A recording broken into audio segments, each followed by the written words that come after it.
Hello everyone বন্ধুরা, welcome to my back to channel. সম্মানিত আমার সুপ্রিয় বন্ধুরা, দেখতে পাচ্ছেন আমি কোথায় আছি এখন।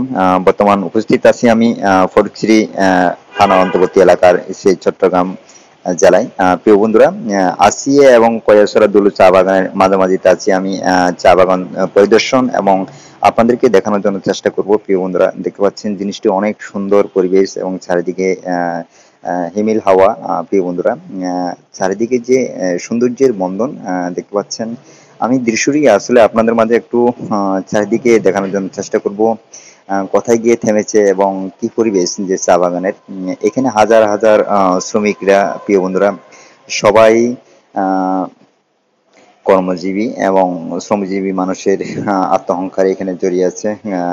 প্রত্যেকটি মানুষের হৃদয়ের বন্ধন এই যে চা বাগানটি।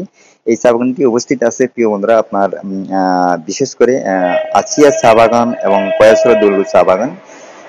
বিশেষ করে ফটিকছড়ি থানা অন্তর্বর্তী এলাকার চট্টগ্রামে অবস্থিত এই চা বাগান বিশাল এক চা বাগান, প্রিয় বন্ধুরা। চারিদিকে সবুজের শ্যামল ছায়া, খুবই সুন্দর আসলে। প্রাকৃতিক সৌন্দর্য একটি জায়গা বললেই আহ, বলা যায়। প্রিয় বন্ধুরা, দেখতে পাচ্ছেন হাজারো মানুষ এখানে। দেখতে পাচ্ছেন যে মানুষগুলো খুবই কর্মের সাথে কর্মস্থলে জড়িত। সবাই যে যার কর্ম শেষ করে চলে যাচ্ছেন। এই মুহূর্তে আমি বিশেষ করে এই যে চা বাগানে প্রবেশ করে চারদিকে যে চা বাগানের যে দৃশ্যটি আপনাদের দেখানোর জন্য চেষ্টা করছি। দেখতে পাচ্ছেন অনেক সুন্দর আসলে চা বাগানটি। প্রিয় বন্ধুরা, এই যে একটি ঘর দেখতে পাচ্ছেন, যে ঘরটিতে বিশ্রামের জন্য একটা স্থান করা হয়েছে। বিশেষ করে চা বাগানে যারা আহ, কর্মরত থাকেন, তারা অবসর সময়ে এখানে বিশ্রাম করেন এবং বিশ্রাম শেষে যে যার কর্মস্থল শেষ করে আবার ঘরে ফিরে চলে যান। প্রিয় বন্ধুরা, এই হলো আজকের পরিবেশ। তো আপনারা কেমন লেগেছে প্রিয় বন্ধুরা, আপনারা জানাবেন। বিশেষ করে আপনাদের কাছে ভালো লাগবেই আশা করি। এই হলো পরিবেশ, চা বাগানের দৃশ্য। আবারও দেখা হবে আপনাদের মাঝে বিভিন্ন প্রাকৃতিক সৌন্দর্য নিয়ে।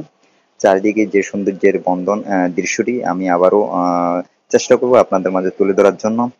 আপনারা বিশেষ করে ফলো করবেন। আশা করি আপনাদের কাছে ভালো লাগবে। চারিদিকে বিশেষ করে যে চা বাগান, এই চা বাগান কিন্তু বাংলাদেশের শ্রেষ্ঠ একটি সম্পদ। বিশেষ করে এখানে হাজার হাজার শ্রমজীবী মানুষের রক্ত ঘাম জড়া যে শ্রমটি এখানে জড়িয়ে আছে। বিশেষ করে বিভিন্ন প্রান্ত থেকে, বিভিন্ন জেলা থেকে এখানে এসে বিশেষ করে এই কর্মজীবীর সাথে জড়িত থাকেন।